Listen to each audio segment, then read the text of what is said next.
السلام عليكم ورحمة الله وبركاته. تعالي النهاردة نعمل القرنبيط بطريقة لذيذة جدا.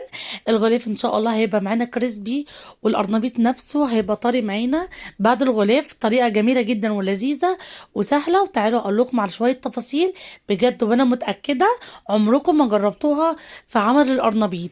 زي ما انتم شايفين طبعا الشغل بيتكلم عن نفسه، هو كريسبي بس القرنبيطة نفسها من جوه طرية وطعمها جميل جدا.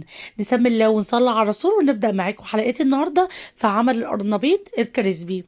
هنا انا معايا ميه مغليه، الطبيعي بتاع ان انا باجي اسلق القرنبيط وبضيف عليها كوبايه لبن. بجد بيخلي القرنبيط معايا ابيض وزي القشطه. من لما باجي احمره برضو بيكون معايا لونه ابيض، مش اللون بتاعه مش بيتغير. وبحط في الميه ملح وبابريكا.